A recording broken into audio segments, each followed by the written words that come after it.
again, thank you guys for joining today. I want to talk to you about exactly what it is design review does, and I hope that I have broken it down in some terms that are easy to understand. I've checked myself when I'm using acronyms that I'm used to using every day to make sure I explain those.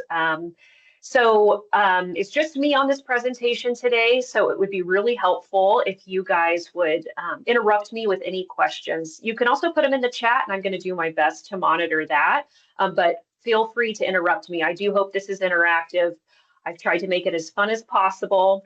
And I look forward to, just overall helping you guys understand what seems to be likely a dry process, and give you guys the background on why we review, how we review, and then get into all the ins and outs there. So I am going to go ahead and share my screen here. I have set myself an alarm for 12:50, about 10 minutes before we're supposed to end, so I can also set aside time for questions and to keep myself on track. So again, please interrupt anytime. So here we go. All right, so this is one of several installments in a new program that we've launched called Preservation Academy. We've had a few sessions leading up to this. A few weeks ago, one was Become a Citizen Historian. Another was about financing your own home renovation with a bank. And today I'll be talking to you specifically from application to approval, design review explained. So today, my goals for you all are, by the end of the presentation, to understand whether your particular project requires design review, how applications are evaluated, how to prepare a stronger application package, and common mistakes to avoid delay. I do see some more of you popping on here, so let me just take a minute to make sure I give you your mic and camera access if that's something you want to do. I think we're all good. Okay. And it looks like maybe some of my formatting got messed up when I converted this to a PowerPoint, but we'll make it work. For any more additional information about upcoming sessions, feel free to visit this website down here, saSpeakUp.com/PresAcademy. Yes, I did see a chat.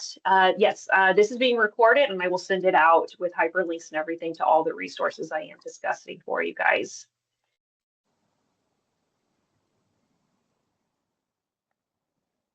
So I'll talk to you guys a little bit about what exactly the Office of Historic Preservation does. We are a department within the city of San Antonio, and we have different program areas.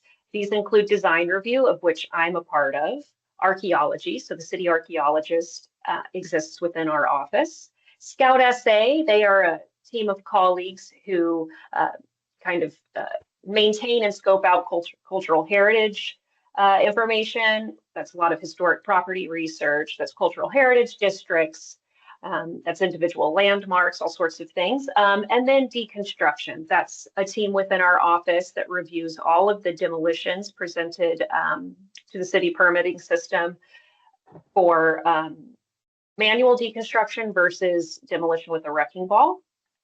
And all four of these program areas, we're doing a little bit of these things that you see in here: education and outreach, transformational projects, as we review a lot of downtown, living heritage, as I mentioned, Scout SA. And I'm going to talk to you specifically about my area, the team I'm on, which is design review.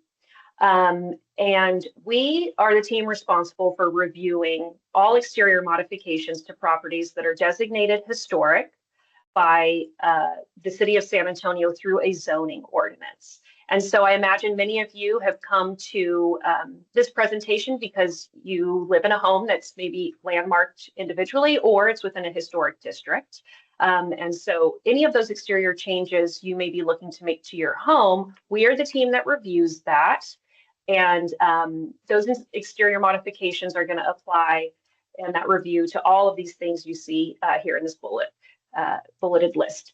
Historic districts, landmarks, right-of-way projects, so maybe road improvements in your neighborhood, demolitions, as I mentioned, and then a few other things that are less pertinent to homeowners, but just FYI, downtown zoning and downtown design review. River improvement overlays, that's a Rio overlay. Some of you may also fall into that. You could fall into a historic district or a Rio overlay, which is about a mile on either side of the San Antonio River and some contributing creeks that we have purview over as well, not necessarily for residential, but for commercial, and then some other view sheds around the missions in particular. The design review team itself, we have 4 of us who actively review applications. And so if you already have submitted applications in the past, you've probably spoken with one of 4 of us. We do each have our own area of jurisdiction. We are each assigned certain neighborhoods, so you may interact with some of us more than others. I think an important distinction that I would like to talk to you all about is the term historic versus historically designated. These can kind of be used interchangeably, I think, in layman's terms, but they are 2 very distinct categories for us within the Office of Historic Preservation. So the word historic typically means any structure that is at least 50 years old, while historically designated is an individual property that has been recognized and zoned through, for us, City Council. So there are certainly historic age structures that are 50 years or older here in San Antonio, but they're not historically designated because they haven't been zoned as such. And so what that means is we, as the Office of Historic Preservation Design Review Team, only have purview over those properties that are historically designated through that zoning ordinance.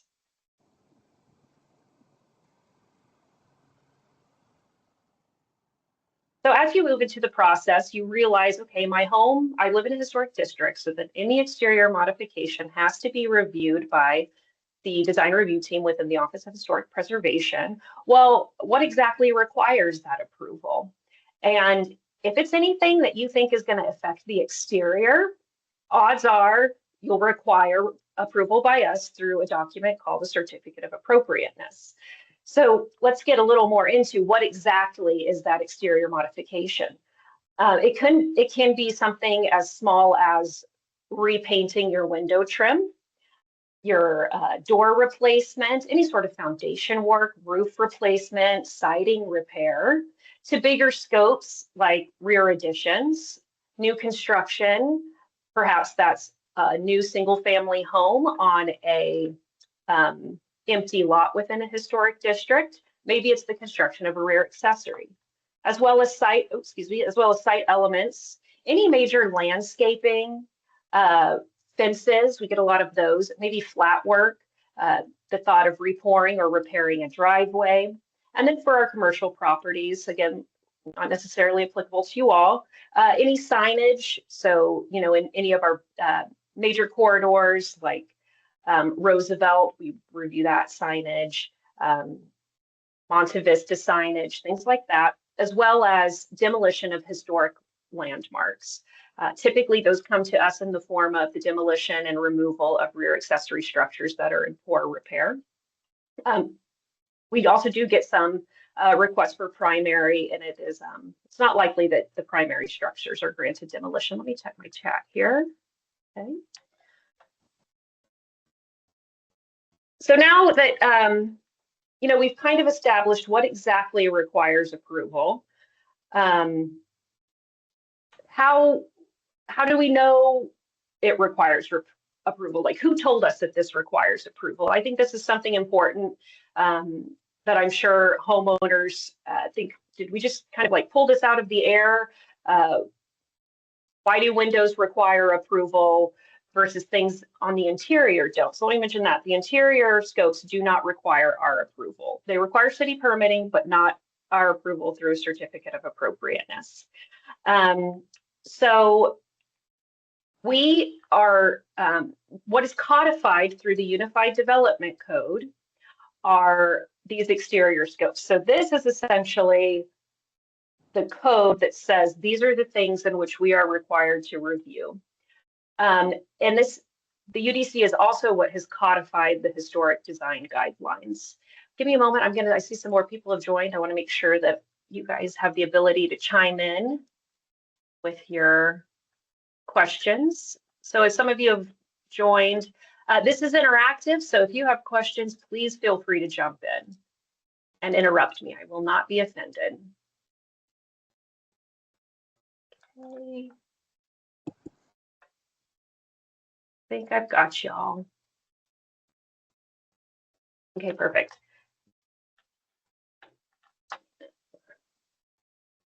Someone else here.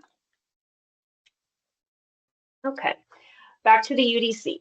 Again, this is what codifies essentially our role as design review and codifies our process as well, in addition to the historic design guidelines. These can be accessed online, and when I share the recording for you all, I will have this hyperlinked within the presentation, so you can spend some time poking through that if that's something that seems fun to you. Get someone in. Sorry, guys, I'm kind of managing this while I also present. Okay.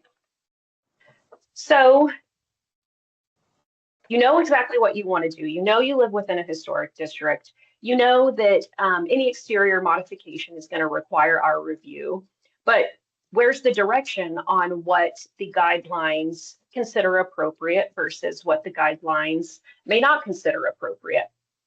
And this is where our historic design guidelines come in. These are available online. And again, when I share this presentation, everything will be hyperlinked. And it consists of 8 chapters. However, I've only pulled out about 4 of them that I think are going to be most relevant to you all, as well as policy supplement guides. And you can see all of those here. And so each of these individual policy supplements goes in a little bit deeper into some of what these actual guideline chapters talk about. There was a great effort when these were being created to make sure that things were very visual, to instead of just words on paper, really provide you all with a visual idea of what is considered appropriate for certain scopes and what is not. And the guidelines are specifically important to us as reviewers because they provide I can't say a 100% objective framework because every property and district is truly different. And so things do have to be reviewed in a case-by-case context. You know, what's appropriate for landscaping in Monte Vista might not be considered appropriate for what landscaping looks like in Dignity Hill. But what they do offer us as reviewers and you all is predictability, consistency in our review, and obviously preservation of these districts as a whole in their contribution to the city and in their own contribution as their own districts themselves. And these really become your rubric for any changes that you are looking to make. A lot of questions can be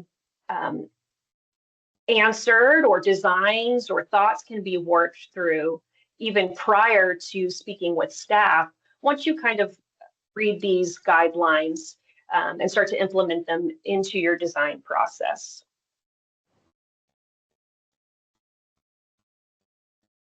So you've heard me mention a certificate of appropriateness. You're going to hear me call that a COA from here on out. And again, if you all have come to us before to seek approval for certain things, you're familiar with this, but it is a document that serves as kind of the official approval from our office for any of those changes. They are issued by a specialist on duty, i.e. there's one of us each day who's minding all those applications. Or if it's a scope that requires commission review, which I'll be talking to you in a bit, you're assigned a case manager. And earlier I did mention, right, that we each have our own neighborhoods. And so if you are seeking approval for things frequently, you'll get pretty used to the person who manages those cases for your neighborhood. And we're always here to help. We do want to demystify the process and make sure that as much as possible, you all get the end result you're looking for. It's our role to help you get there. And we love questions because, believe it or not, it saves time overall, and I'm going to show you some case studies later in the presentation that help demonstrate what we can do in terms of help and making sure that that process is as quick and as smooth as possible for you. These documents remain valid for 180 days and can essentially be renewed once they're expired, assuming that the scope doesn't change. It's just a phone call to us to say, hey, the project's going a little slower than we thought. Can we get it renewed? There's no change in scope. Yep, perfect. You'll post this to your property during work, just like you would any city permit. And do know that this document is required in addition to any permitting from development services for certain scopes. There may be scopes that development services doesn't require, but you would still require a certificate of appropriateness for. And again, required for all exterior work for properties in our jurisdiction. Any questions so far?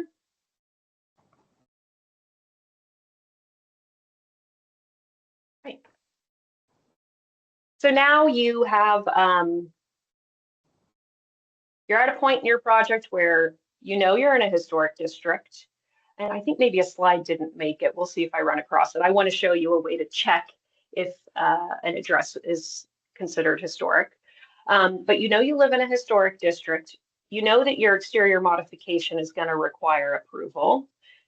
You know the guidelines or where to access the guidelines, so that way you can, make some decisions about what that change will look like. So that way it is consistent with the guidelines. And now you're at the point where you're going to apply for that certificate of appropriateness. The certificate of appropriateness application process happens online. Again, this will be hyperlinked in the final presentation, so that way you can access it. And again, maybe some of you have.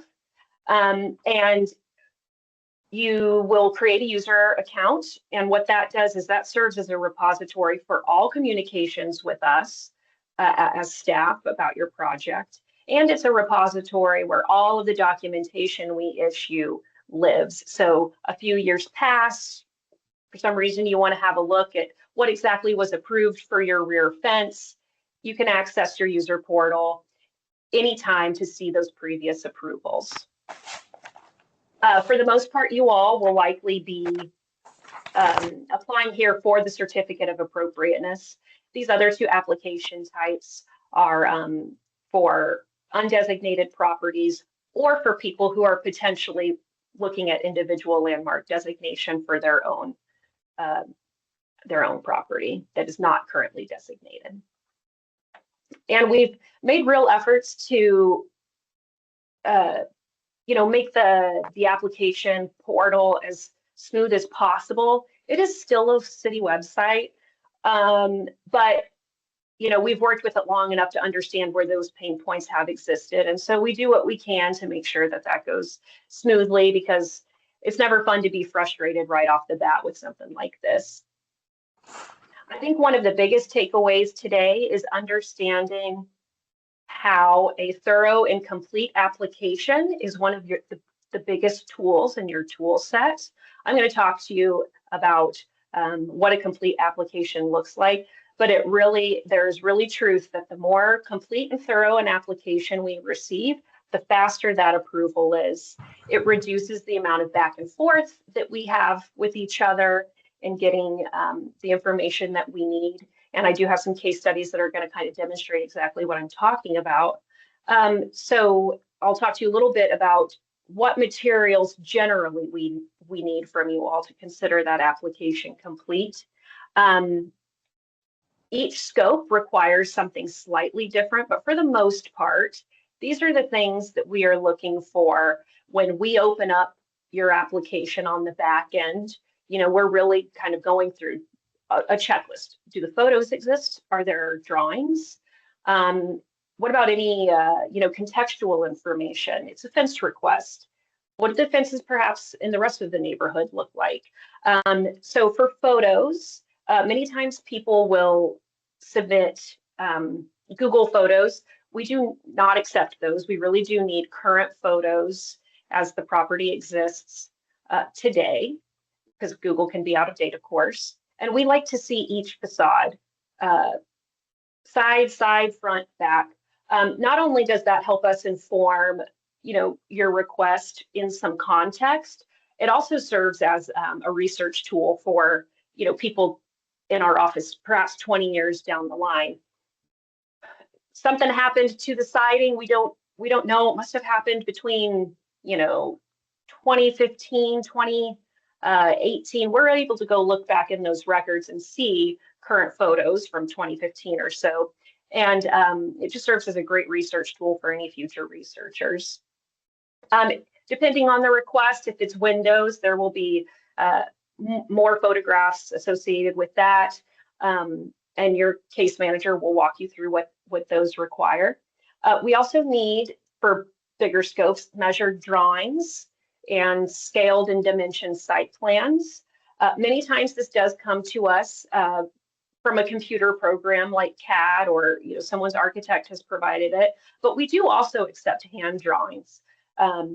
We receive drawings frequently that are on grid paper where 1 square equals 1 foot, and that's scaled and that's measured, and that's certainly something we can review, as well as any contextual information. So it's one thing to receive a set of drawings with no information about materiality or dimensions or any historic examples of research that you may have, anything that you can add to that request to help eliminate any potential questions we may have, and to really provide a full story behind the scope you're requesting approval for, helps us it doesn't do you all any favors if we have to start filling in the gaps in terms of time. We're just as excited for you to start this project as we are to get it out of our queue. There are some days where we have several things in our queue, and if we get an application that's just boom, boom, boom, has everything we need, we'd love to see it go. And it's always exciting news for you all too. So I want to talk to you guys a little bit about what those approval types look like. We have administrative approval, and we have commission review. First, I'm going to talk to you all about administrative approval. This is the majority of the applications that we receive, and they can be reviewed in 2 ways under the administrative approval umbrella. There's the expedited review for certain scopes that the UDC, which we talked about earlier, specify are eligible for this expedited review. Those are things like minor repair and maintenance, roof replacement, foundation work. While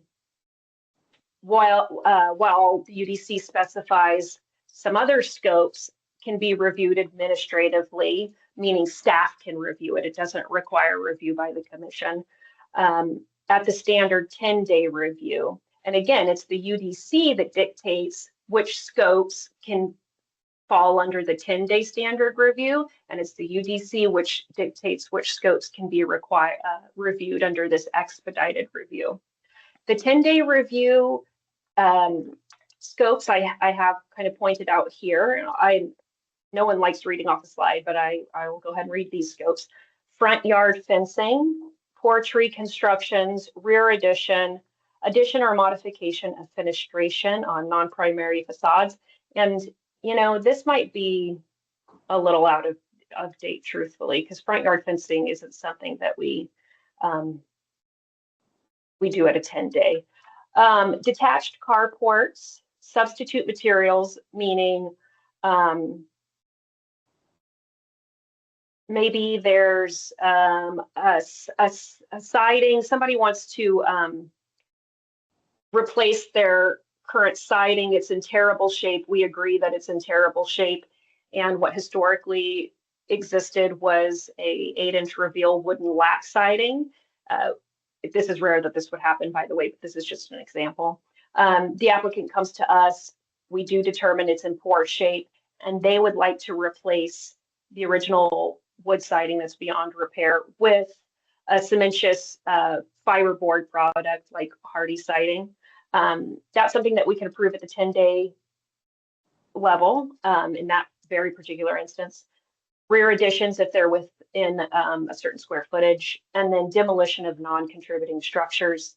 And so what that often is somebody has, maybe in the 80s built a shed that's now in poor repair. The primary structure was, from 1929. We can determine at a staff level, because of the age, that structure is considered non-contributing and therefore eligible for administrative approval under the 10-day review period. So that's the administrative. We love the administrative. And for the most part, you all love the administrative too. So we're very open and letting you guys know during that application process when you're working with a case manager, hey, these are the things that we could approve at the administrative level, i.e. if you did this would make your request conform with the guidelines, and you actually wouldn't have to go to the commission for review. A lot of times people are interested in that. With that said, there are certain scopes that must be heard by the commissions. And that is something, as I mentioned, that the UDC dictates.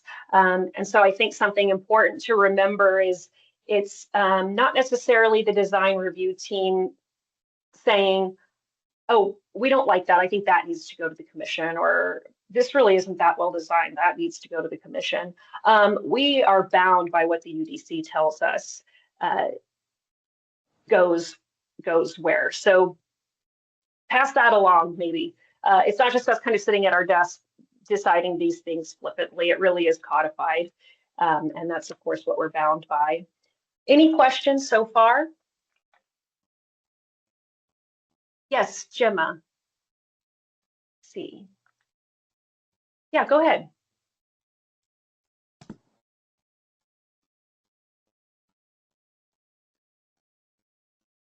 Yeah, you guys can go ahead. Are you able to unmute and ask?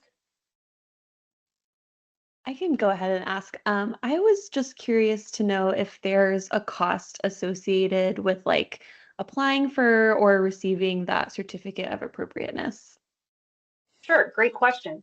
For residential properties, no. For commercial properties, yes, and for certain scopes associated with those commercial properties, there is, but for the most part, no cost for the COA, though there is likely cost for permits through development services. Okay, awesome, thank you. Of course. Gemma, how about your question? Yes, I finally unmuted. Just a question about, do you contact neighborhoods when you're doing administrative approval? We do not typically. There is the public portal, which the way that our system is set up in the back end, anything that an applicant submits is then viewed on the public portal for specifically the 10-day review period. The UDC does not require contacting the neighborhoods for things under the expedited review. However, we always encourage applicants. I hear my colleagues saying it multiple times a day when they're on the phone, to speak with the neighborhood associations, just to give a heads up, particularly for those projects that are, new construction or, have more of a presence than, say, some minor painting on the rear facade. So for the 10-day review, yes, those are available to view by the public on our public portal. The expedited review, typically, no. And then, of course, anything going to the commission, we 100% encourage folks to speak with the neighborhood association. And that's not a requirement, but that is something that we encourage and find that, most projects end with success when they're able to, at least just have a friendly conversation with the neighbors. Thank you. Yes. Okay, so now let's move on to our commission reviews. We have two commissions. The Historic Design Review Commission, from here on out, you're going to hear me say HDRC, and the Compliance and Technical Advisory Board, or CTAB. They are two separate bodies and they are each comprised of 11 commissioners appointed by City Council. There's one commissioner per district, so that's for a total of 10. And then that 11th person is the chair, who is appointed by the mayor. And depending on the scope, your request may be heard by either the HDRC or the CTAB. And I'll get into that a little bit further in terms of this body hears that and this body hears that. The Historic and Design Review Commission, their hearings are twice a month, the first and third Wednesdays. You are assigned a case manager because if the request has made it to the Historic Design Review Commission stage or the CTAB stage, it's because it's in front of them for one of two things. The UDC requires that these requests are heard and approved by the commission, or the applicant wants to do something that doesn't conform with the guidelines. Perhaps we've had that conversation with them. Hey, if you keep your driveway at a width of 10 feet, we can approve that. Admin, you'll have your approval tomorrow, you're good to go. For whatever reason, perhaps the applicant wants a 15-foot wide driveway. We cannot approve that because it does not conform with guidelines. However, the commission has the ability to make different considerations and potentially approve or not that particular scope. We, as the case manager, write a recommendation that is presented to the commission for their review. It's essentially us doing some of the legwork for them in terms of, here's the request, here's what the guidelines say, here's our recommendation based upon those guidelines. They read it and then take it into consideration and then ultimately vote on what they believe the right choice is there. Over 80% of requests receive HDRC approval. And so how this process kind of goes, as you see here at the bottom arrow, for bigger projects like new construction, i.e. a single family home on an empty lot, we like to bring those requests and that applicant to an informal meeting with a few commissioners to just get feedback, make sure they're on the right track. The application is submitted formally, which gives us the ability to then schedule it for an agenda for one of these hearings. Then we do some of our work. We're doing the research. We're coming out to visit the site. We're speaking with you, trying to get a better grasp on the request. Maybe we need a few additional documents from you to really complete that application. You go to your hearing and the HDRC moves to approve or deny. And the decision is made and you are issued your certificate of appropriateness, which allows you to start work. Many times those documents contain stipulations. You know what, we do approve a 10-foot wide driveway so long, or excuse me, maybe like a 12-foot driveway, but concrete can be no wider than 10 feet, but you can put some pavers at the side. That would be a stipulation. Yes, you can construct this. This is all very simplified. Yes, you can construct this new single family home with the stipulation that you are providing us with the window specifications from the manufacturer prior to construction.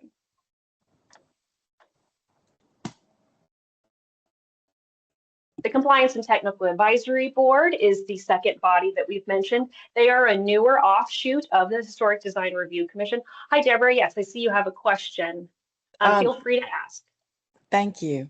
Just to go back to when staff cannot approve administratively, that is because the project does not fit some UDC guideline?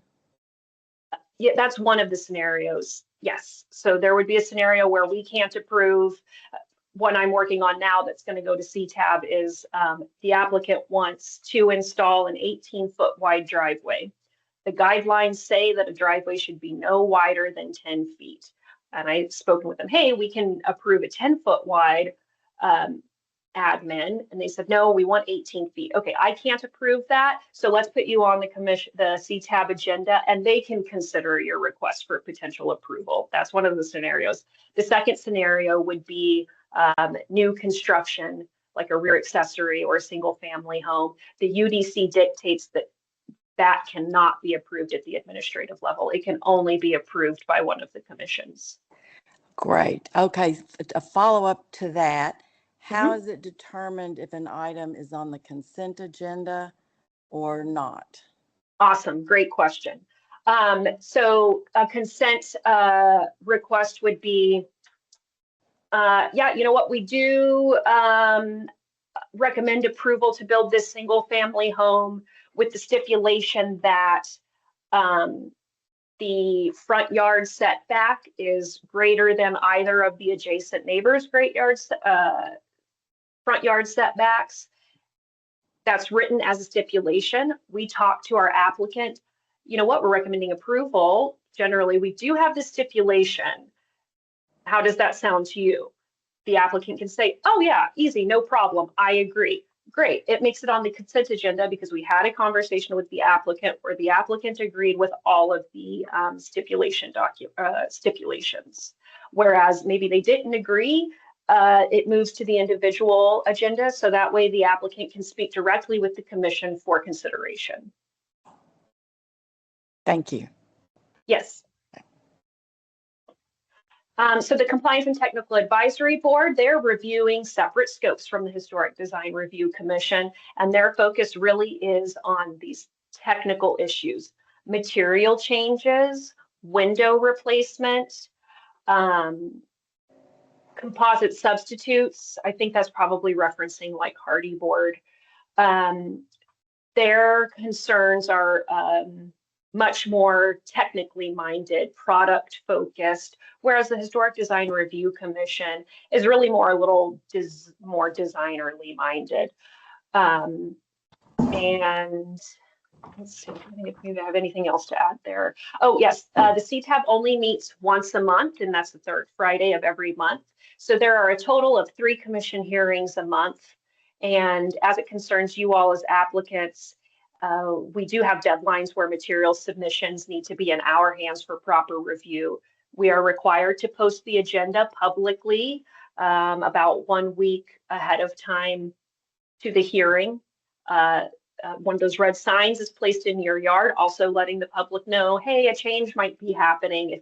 If the public wants to have any input, they're welcome to attend the hearings and you know, give their thoughts. So that's a total of 3 hearings a month. I mentioned earlier that staff writes up a recommendation, which is essentially doing some of the legwork for the commission in terms of here's the request, here are the guidelines, here's our recommendation based upon all of that. And this is what they look like. They are pretty boring looking.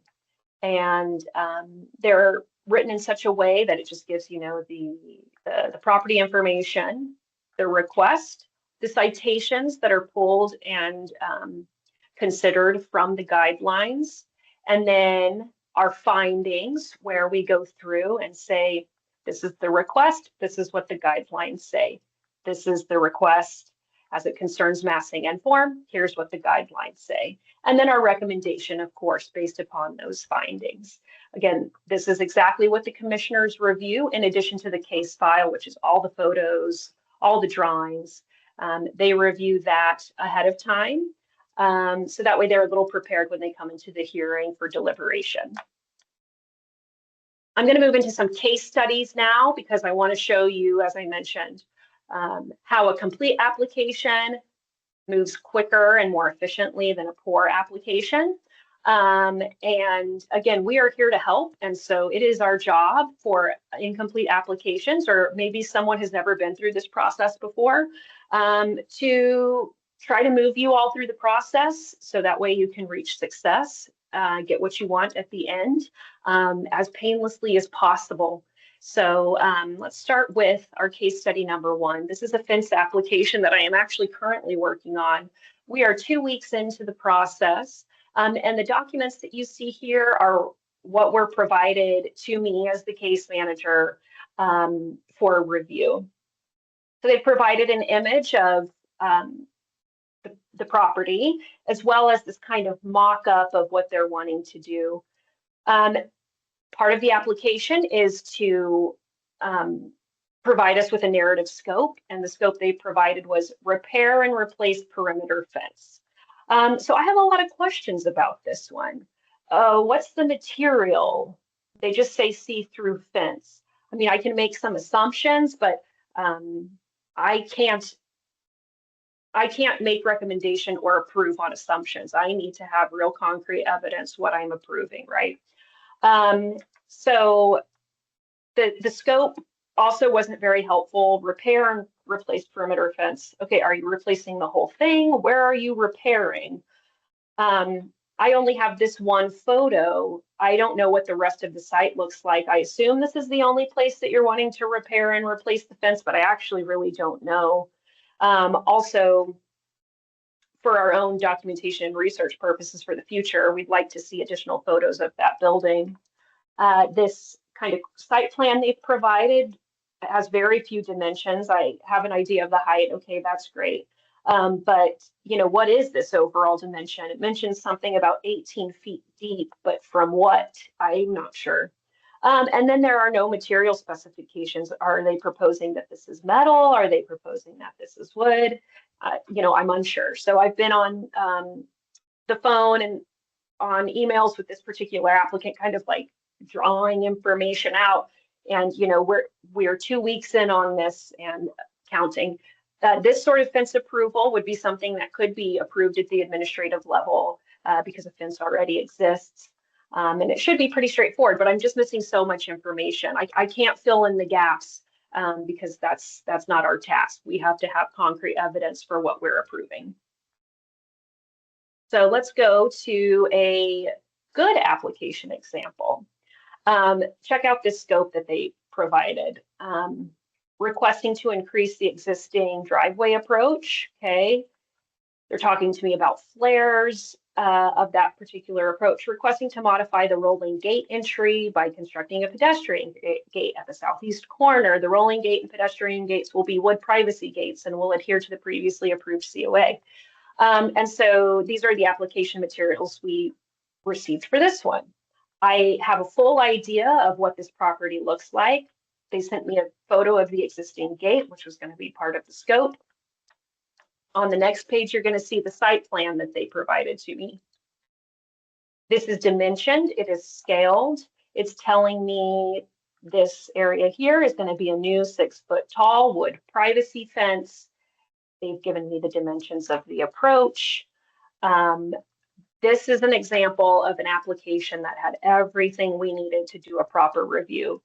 We received this application on January 5th, and the applicant had their approval in hand by January 7th. So again, an example of how a complete application is your guys' biggest tool in your toolbox there. And so this case study is an example that would be reviewed and approved administratively. My next case study example is something that would be reviewed by the commission. And I also like this one in particular because it shows hand drawings. I don't want people to feel intimidated or get hung up by thinking they have to have you know, architectural drawings out of CAD. That's not true. We do accept hand drawings, though they need to be scaled in dimensions. So this particular one, oh, let me go back. Yes, was for a rear accessory. When we first received this application, it was really nowhere near complete.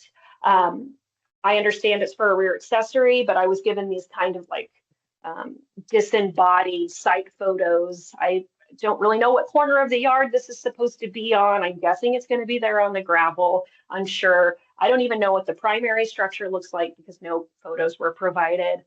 And the drawings that were provided, although they are hand-drawn and we will accept hand-drawn, these are examples of ones that are not helpful for us. There's no material specifications. I don't know if they're drawn to scale. This was the document, like it just looks like words floating in space, but this is literally an 8.5 by 11 that was submitted to us that just said materials to be used: foundation, pier and beam, siding, wood, roof, metal. So this is certainly not enough enough information. And these drawings too are obviously taken from someone's phone and then uploaded, and they're hard to read. We accept, drawings from someone's phone, but these are obviously hard to read. So I worked pretty closely with this applicant and let him know, hey, hand drawings are fine, but we do need them to be dimensioned. We need them to be scaled. We need material specifications. I need a true site plan. So that way we can consider this complete for the HDRC to actually understand your request. And this is what the ultimate presentation looked like for the HDRC. I had those site photos that I showed you earlier, in addition to finally an image of the actual home itself. I have all of the material specifications showing me that these material selections meet the guidelines. And then on the next page, some wonderful, informative, scaled, dimensioned hand drawings. This fellow was working with a carpenter, so the carpenter was able to provide us with these drawings and a site plan showing exactly the setbacks, how they were being observed, the location. This was a complete application finally. I'm unsure if this was ever built, but this one was a lot of fun to work on, and I do love seeing hand drawings come through, especially when they're good. So let's see.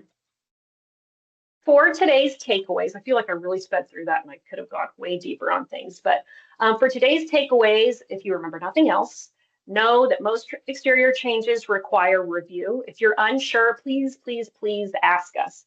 It's, like I've mentioned, in your best interest to ask as many questions as you can, because it does save you time on the back end there. The guidelines are your roadmap. Those are the exact documents that we review when we're considering your request. And so it just makes sense, right, to have a look at those before really you start anything. Complete applications move faster, as you saw there with those 2 case studies. And then communication early on can prevent delays. I have my email here. You can reach out to me anytime. Of course, this presentation is going to be shared with you all. And the hyperlinks will exist so you can click out onto a lot of the things we've mentioned. And 12:50 on the dot, I've left about 10 minutes for questions. So yeah, please have at it. Can I answer any questions for anybody?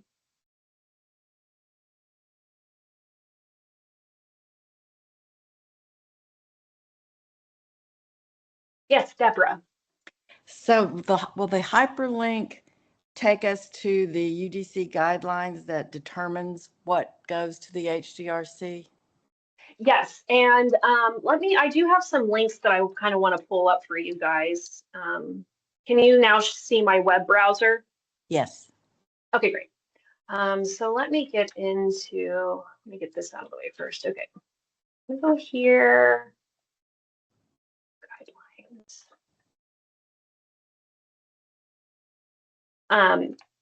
UDC covers so many things for the entirety of the city. What you're looking at here is really just specific to the historic design, or to preservation, to the historic preservation codified things. And so this is going to tell you everything down here in I'm sure I'm making you all dizzy. It starts to talk to us about the certificate of appropriateness, what is required, what requires a certificate of appropriateness. Here it talks about the administrative approval. These are the things for the expedited review. These are the things for the 10-day review. And then, it just goes into it. And it's through this and City Council that the guidelines were codified. So let me show you those. Here we go. We haven't broken out by chapter. So like I said, we tried to, make a real effort to, provide visual examples of things. Let's see here. Let me get to another one for you. Let's do additions maybe. And so, like I said, it really is this exact document that we are referencing when evaluating requests. It's not some secret something somewhere. It's literally this. So those are your guidelines. This is our main website. This is where all of that stuff lives. Lots of things are buried. I think the presentation will be helpful for you also. Instead of digging for the guidelines, you can just press this button on the presentation and it'll take you there. But this is the submit an application where I talked about the user portal. And you'd go through the rigmarole of making your user account, submitting all that there. And then I wanted to mention the Explorer map to you. There will be a link to this, but this map will help you all determine a few things really. Is the property historic? What sorts of approvals have been issued for something previous to this, as well as just the historic districts in general. So these orange boundaries represent a district. The red boundary is an individual landmark. Sometimes there are individual landmarks within a district. But let's just click on a property. Let's see.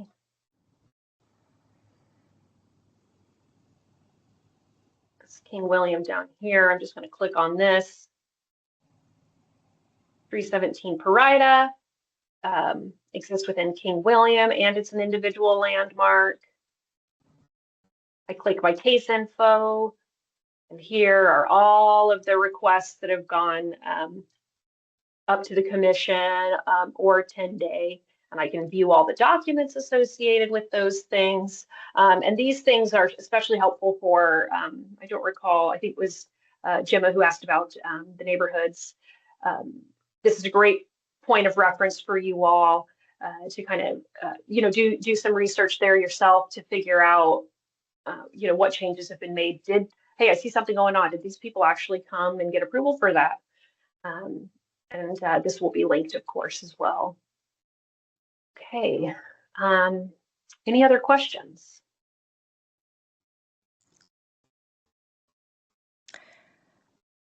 Well, I'll follow up on the question about consent agenda versus individual in regards to neighbors. And I understood your answer based on an applicant's point of view, but for neighbors that want to comment or have concerns about a project that's going before the commissioners, if OHP knows that there's concern within the neighborhood and they've received letters and voicemails, but they still leave it on the consent agenda, what is the reasoning behind that? So you're asking if there's been lots of public comment about something, Right. but it still remains on the consent agenda? Correct. Right. Yeah, so it's that whatever the recommendation stated and the applicants agreed to the stipulations, that's why it would stay on consent. And of course, those two things can exist at the same time. We could make stipulations that would create conformance with the guidelines, and neighbors would still be unhappy with our recommendation. Those two things can, exist at the same time. Yes. And you all are still able to come to the commission, even if it's on consent, and express your opinions there and sign up for public comment. And when you sign up for public comment, the commissioners, you are up at the dais and the commissioners do hear your thoughts. And so that's the opportunity for the commissioners to say, I know staff is saying that,